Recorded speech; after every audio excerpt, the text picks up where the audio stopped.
Presiden ke-7 RI Joko Widodo pasang badan membela Wakil Presiden Gibran Rakabuming Raka terkait tuntutan pemakzulan. Jokowi mengingatkan bahwa pasangan Prabowo Gibran adalah pasangan satu paket tak terpisahkan.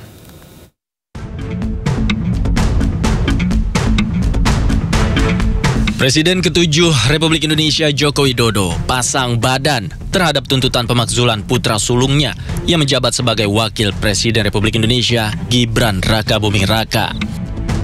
Pembelaan Jokowi menyusul tuntutan pemakzulan Gibran yang datang dari Forum Purnawirawan Prajurit TNI beberapa waktu yang lalu. Dalam usulannya, Forum Purnawirawan TNI mengajukan 8 tuntutan, salah satunya adalah pemakzulan Gibran. Sementara itu, mantan Menko Polhukam Mahfud MD menilai pemakzulan terhadap Wakil Presiden Republik Indonesia Gibran Rakabuming Raka tidak harus sepaket dengan Presiden Prabowo Subianto. Pemilihan presiden kemarin kan satu paket, bukan sendiri-sendiri, kayak di Filipina itu sendiri-sendiri. Di kita ini kan satu paket. Jadi tidak bisa menerima presiden dari tidak menerima presiden.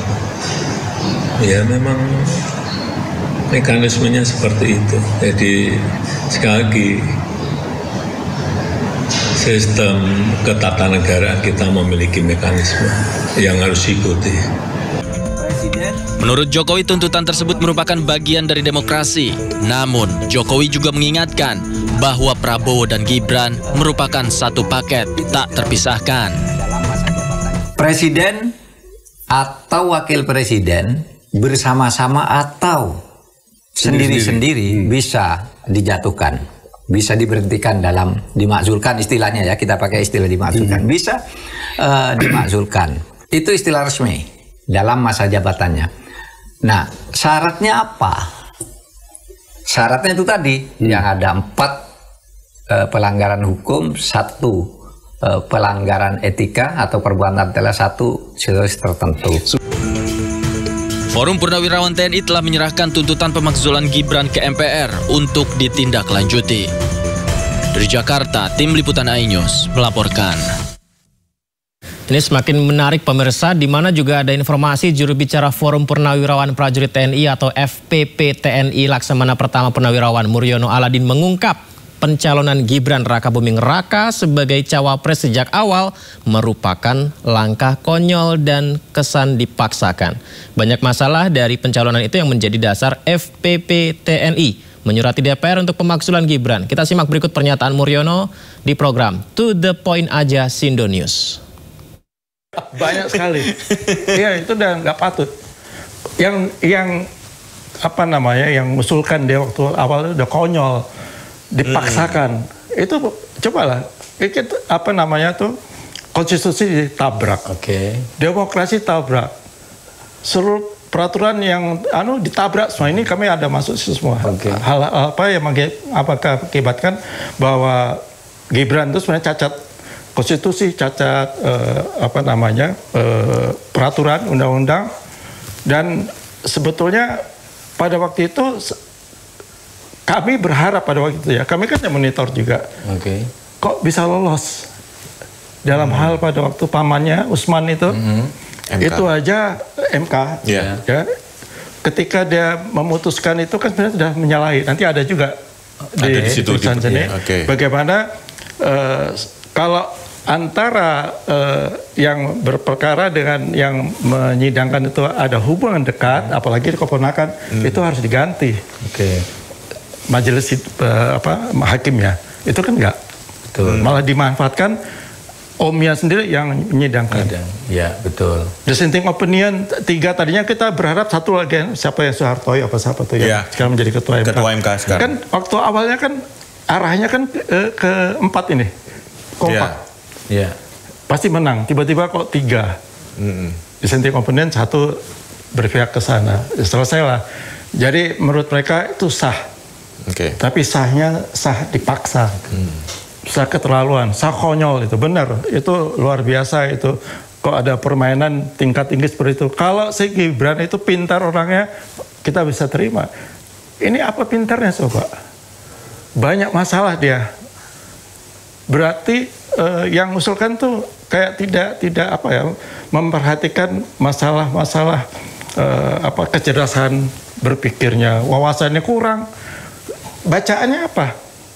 Tahu nggak? Apa itu, Pak? Lu komik. Oh, komik ya? Komik bisa untuk ngurusin negara seperti ini. Komik loh. Komik tuh bacaan anak-anak. Iya. TK kali ya pasti. Tapi yang waktu itu yang ngusulin salah satu termasuk presiden sekarang juga loh, Pak. Ya itu politik.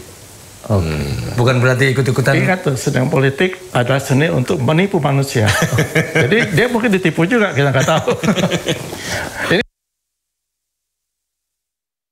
Selengkapnya Anda bisa menyaksikan wawancara jurnalis senior Pung Purwanto dan Lukman Hanafi bersama juru bicara Forum Komunikasi Purnawirawan Prajurit TNI Laksma TNI Purnawirawan Muryono Aladin di To The Point aja, eksklusif hanya di kanal YouTube Sindo News, pemirsa.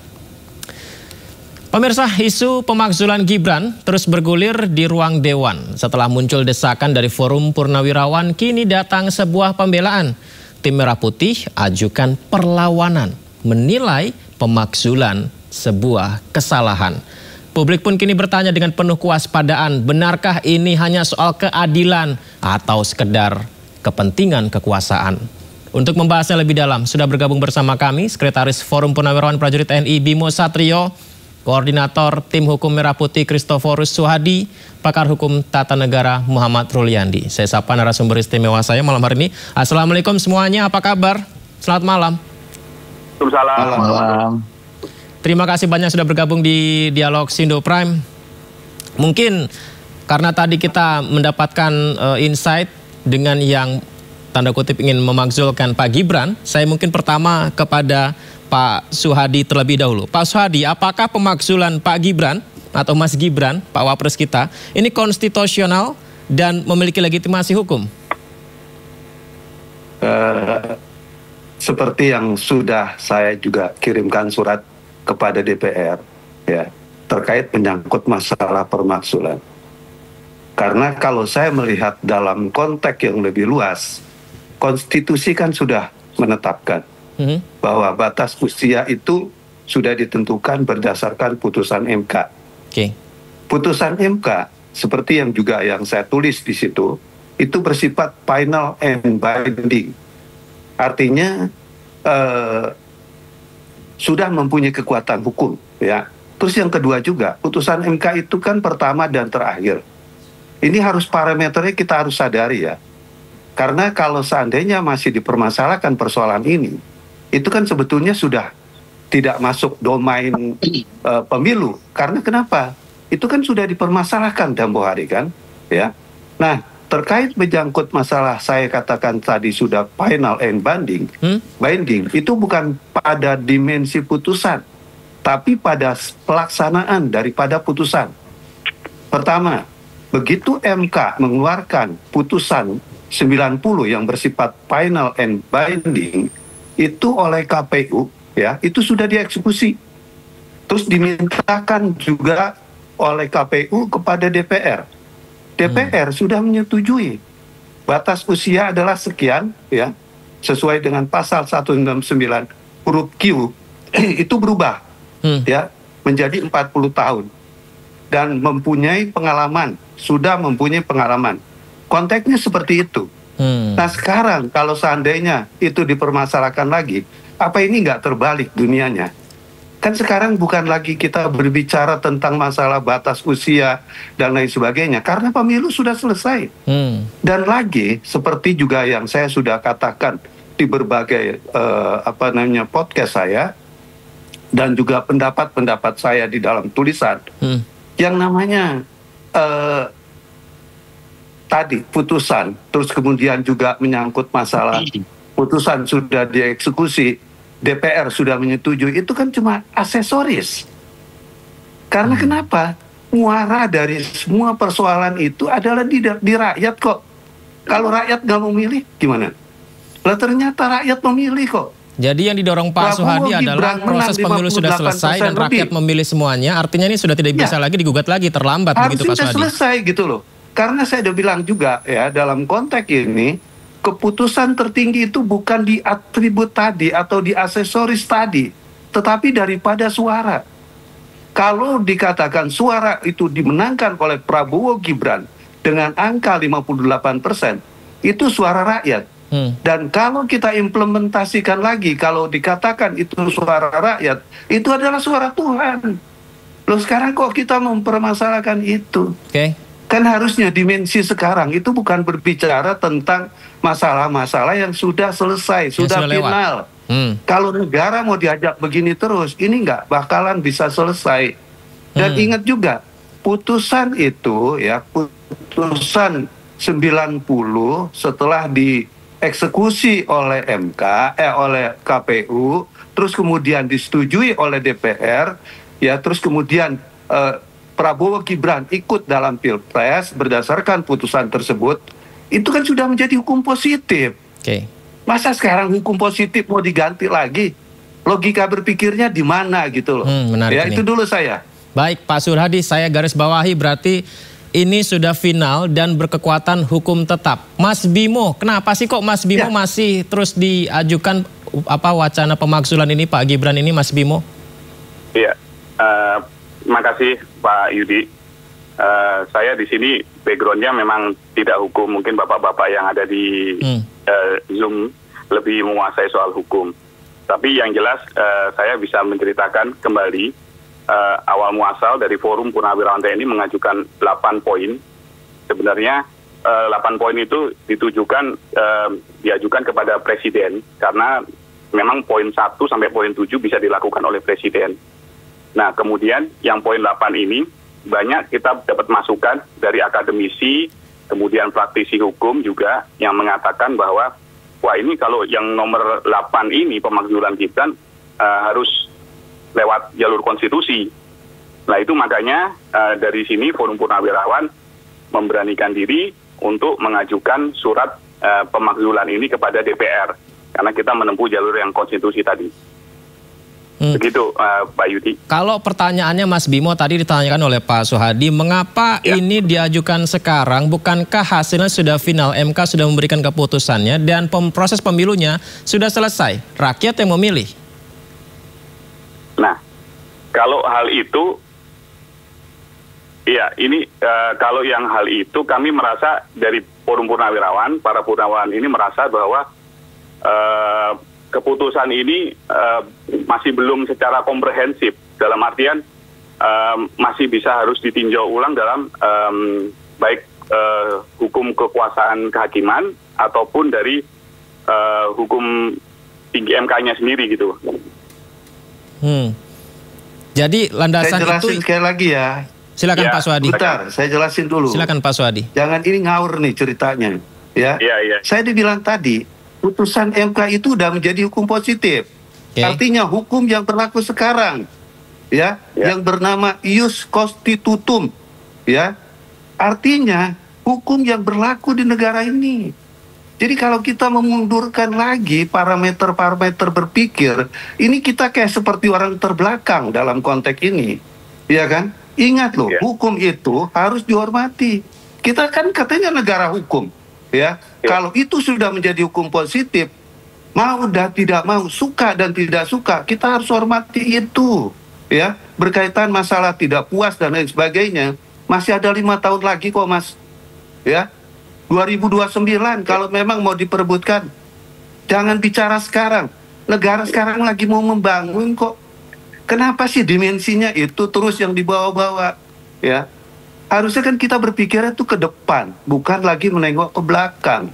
Jadi kalau seandainya sekarang kita berpikir ke belakang lagi, jadi kita seperti kerdil sepertinya. Karena kenapa? Kan saya dibilang tadi, ini udah jadi hukum positif kok. Nanti mungkin hukum tata negara, ahli hukum tata negara bisa lebih menjelaskan seperti ini gitu. Ya. Pak, Mas Bimo, itu berarti evaluasi kinerja Wapres yang sekarang atau proses menjadi Wapresnya yang dipersoalkan, Mas Bimo, sebenarnya dari... Nah, di dalam surat yang sudah kami tujukan kepada DPR, memang di situ sudah ada beberapa alasan, Pak. Ada 4 yang kami emang sodorkan, dan dari keempatnya itu ada mulai dari moral dan etika, kemudian dari segi hukum, memang hukum itu menyangkut dari yang sebelumnya, memang yang dibicarakan Pak Christoph tadi, yang sebelumnya memang ada di situ. Jadi faktor hukum, faktor moral etika, kemudian ada faktor kepantasan, dan kemudian juga ada faktor dugaan korupsi yang dilakukan oleh Gibran, Wakil Presiden Gibran itu, Pak. Tapi ketika sudah menjadi hukum positif yang diingatkan Pak Suhadi tadi, dulu nih, ya. Silakan Pak Suhadi, saya berikan waktu. Iya, ini juga alurnya nih nggak benar gitu ya. Kok dugaan dijadikan parameter ya sebagai usulan? Dugaan itu bukan suatu tindak pidana loh, saya katakan. Saya ini pengacara, ya. Saya seorang praktisi. Jadi saya kalau mengatakan bahwa dugaan itu bukan suatu hukum yang memang itu bisa dijadikan dasar atau pegangan oleh siapapun ya, karena dugaan gitu ya. Kalau yang namanya dugaan itu sesuatu yang masih ilusionar, belum ada suatu kepastiannya, belum berwujud. Jadi tolong juga dipahami. Baik, silakan Mas Bimo, gimana? Kita kasih waktu Mas Bimo, silakan. Bentuk yang ini. Ya. Sebentar Pak Suhadi, Mas Bimo silakan. Mohon izin, ya. Pak, ini kenapa saya sebut dugaan? Karena kami posisinya adalah bukan hakim, bukan apa. Karena yang memutuskan nanti hakim. Tapi kami mengatakan sini dugaan, karena semua bukti kami sudah ada. Nah, silakan nanti dari DPR kalau memang mengajukan, oh ini Mas harus di pengadilan tinggi atau apa, kita ikuti. Nah dari situ kita sodorkan yang kami sebut dugaan tadi, bukti-bukti semua ada. Nah nanti di situ di hakim yang memutuskan itu betul korupsi apa tidak. Tapi yang jelas dengan itu empat tadi kalau memenuhi salah satu, ya itu bisa faktor untuk memakzulkan Gibran gitu. Baik, saya mungkin Pak Suhadi dan bukan ke DPR Mas, ranahnya ke polisi. Ranahnya kalau memang korupsi itu ada dua wilayahnya juga, Kejaksaan dan KPK. Bukan ke DPR. Salah alamat karena berarti DPR kalau ke DPR maksudnya Pak Suhadi. Maksudnya salah alamat Pak Suhadi. Ya salah alamat lah. Ini kan negara hukum, kita harus mengacu pada hukum lah. Baik. Jangan hal-hal seperti ini dibiarkan menurut saya. Baik Pak Suhadi dan juga Mas Bimo, saya ke Pak Ruli terlebih dahulu. Pak Ruli, saya ini jadi belajar nih Pak Ruli ya dengan rame-ramenya berita ini gitu. Aturan pemakzulan pemimpin negara tertuang pasal 7A 7B UUD 45. Pasal 7A memuat garis besar proses pemakzulan usulan DPR kepada MPR. Apakah ini bisa menjadi landasan sehingga wacana pemakzulan ini dilakukan, Pak Ruli? Ya, gini. Kita harus bedakan kalau aturan hukum itu diatur, itu tandanya negara hukum kita punya kepastian hukum. Ya. Tetapi untuk menempuh prosedur tadi itu harus memenuhi syarat. Karena pemakzulan yang diatur dalam konstitusi itu sifatnya sangat sulit sekali.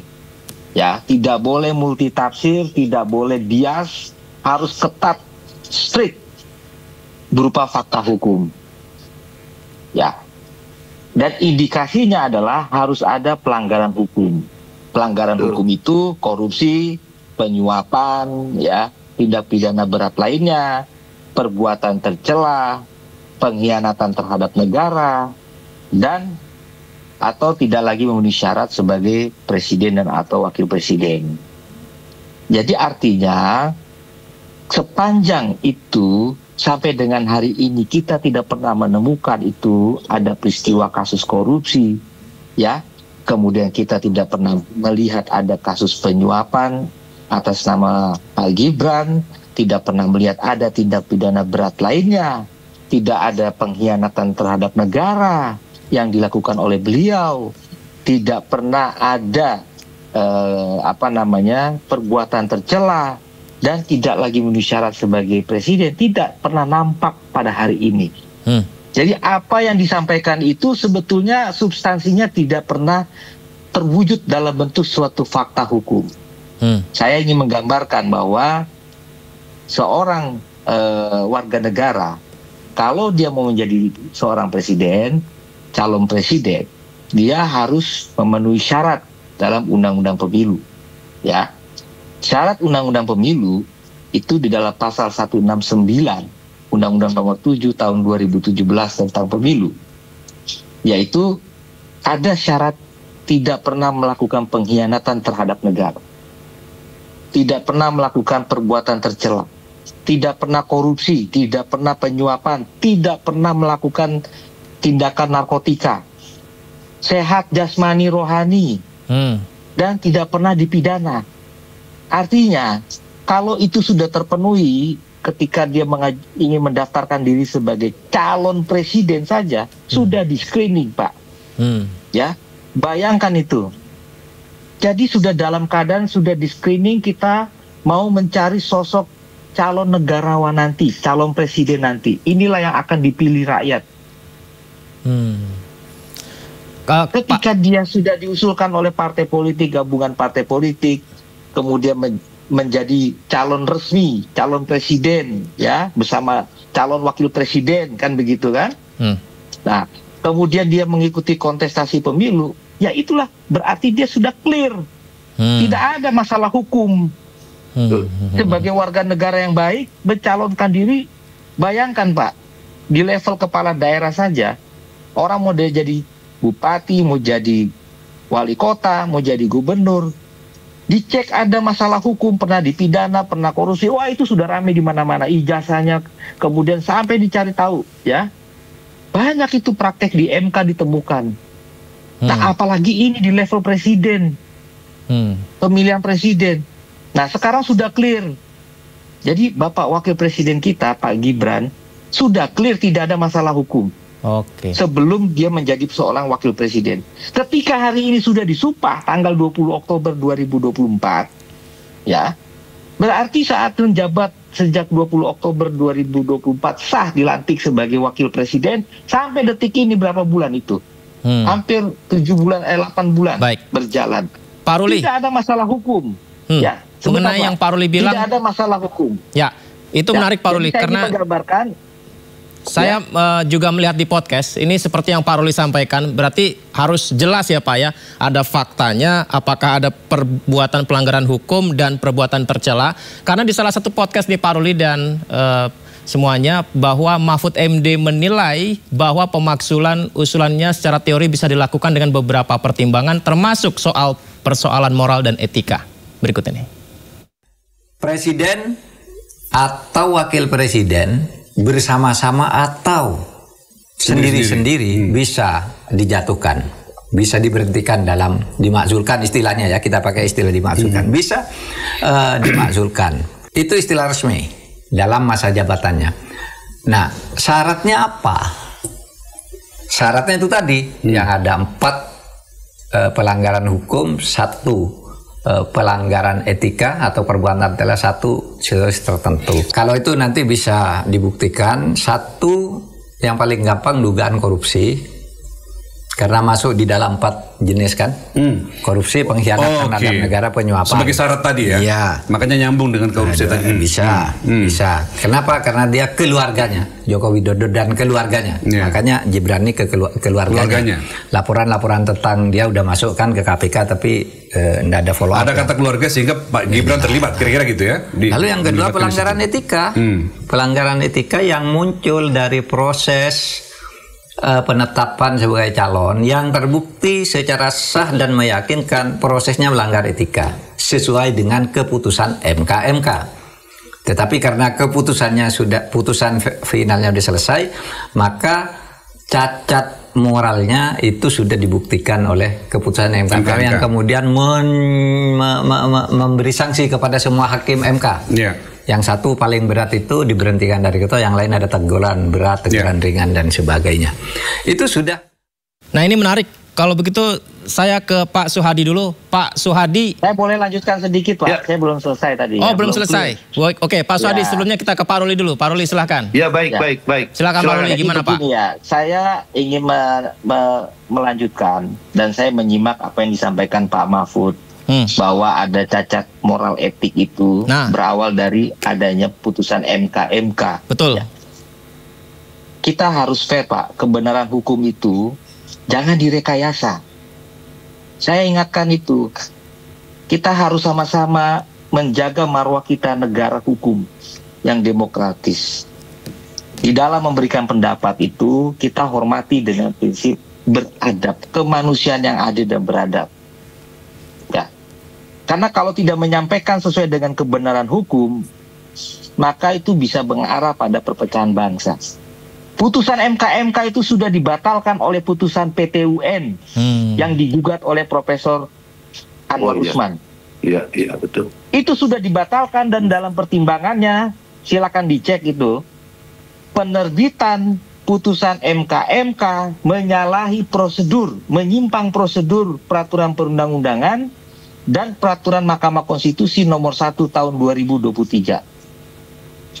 Selanjutnya disebutkan dalam pertimbangannya putusan PT UN yang sudah berkekuatan hukum tetap sejak 16 Desember 2024 menyatakan bahwa pemilihan ketua MK yang merangkap sebagai anggota MK Profesor Jimli Asidiki ya itu dianggap bertentangan dengan Undang-Undang MD 3 pasal 302. Itu soal rangkap jabatan karena Profesor Jimli Asidiki masih berstatus aktif sebagai anggota DPD RI. Dan oleh karena itu pendapat PT UN mengatakan bahwa dari segi aturan dan etik, maka Profesor Jimli Asidiki tidak tepat ya menduduki sebagai ketua MK. Artinya paket Prabowo Gibran ini sudah sah dan tidak bisa diganggu-gugat, berkekuatan hukum tetap. Sebentar. Yang melanggar etik itu justru Profesor Jimli Asidiki. Oke. Ya. Ini tolong jangan direkayasa ini. Hukum jangan direkayasa.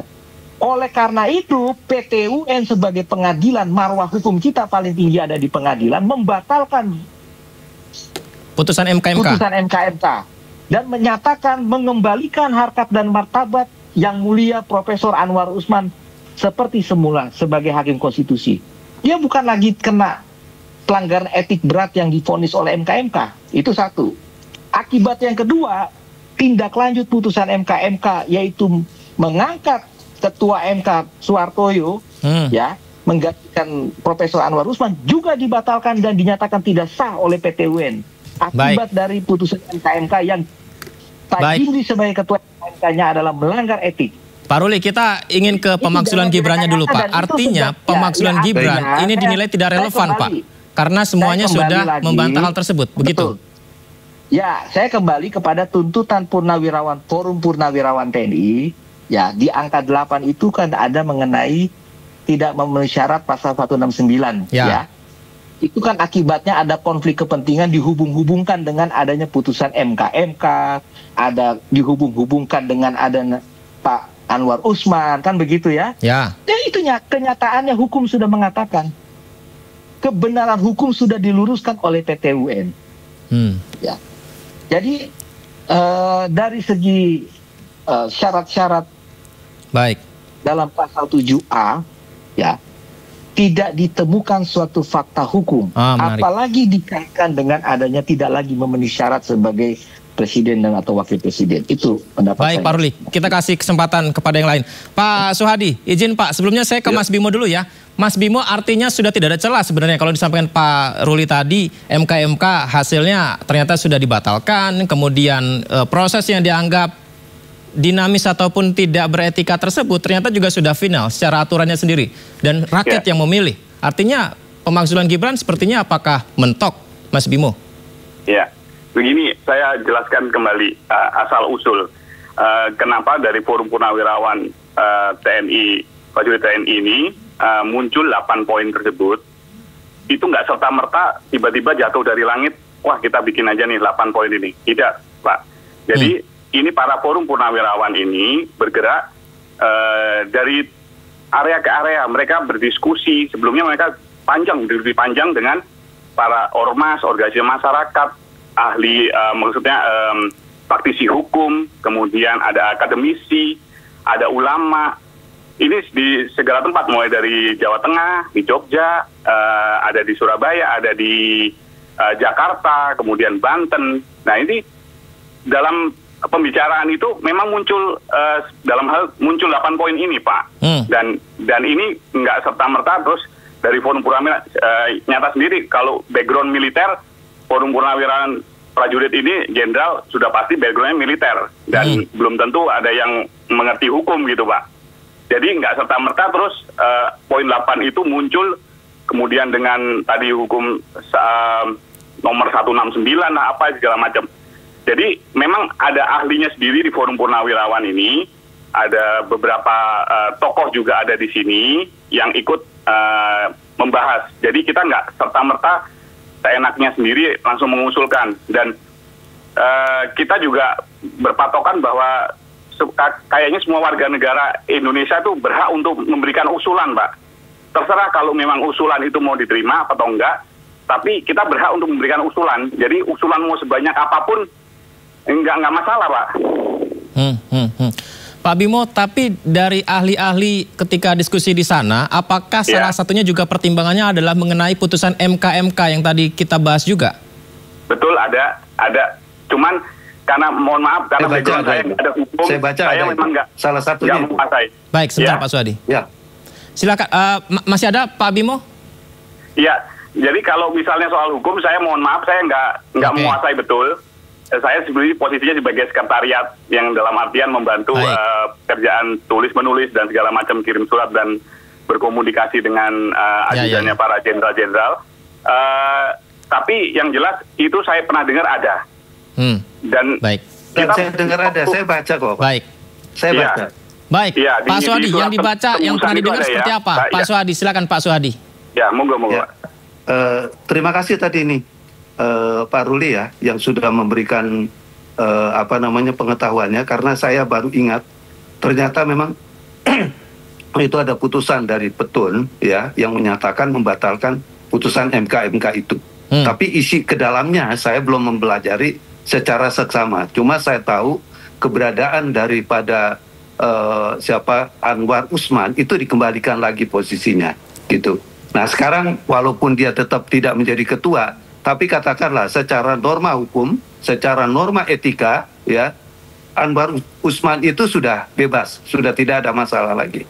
Nah terus kemudian juga berkaitan dengan masalah, kalau kita sudah tahu bahwa MK itu sudah dibatalkan, dan juga ruang-ruang tadi udah juga dijelaskan oleh saya dan Pak Ruli ya sebagai ahli hukum tata negara. Ini kan dimensinya menjadi kacau. Kalau semua narasi-narasi yang berkembang dalam pikiran-pikiran yang tidak jelas ya kemudian dikemukakan dalam bentuk-bentuk yang sangat formal tersebut, ini kan nggak bagus dong menurut saya. Ini memberikan pelajaran yang sangat tidak mendidik untuk generasi kita. Harusnya polanya seperti yang saya katakan tadi, kalau memang ada korupsi laporkan dulu, karena produk hukumnya kan nggak bisa disampaikan ke DPR, harus disampaikan dulu kepada lembaga penyidik. Lembaga penyidik ini di sini ada polisi, ada kejaksaan. Kalau korupsi ya jaksa boleh menangani kasus korupsi, ada KPK, lakukan dulu itu di sana.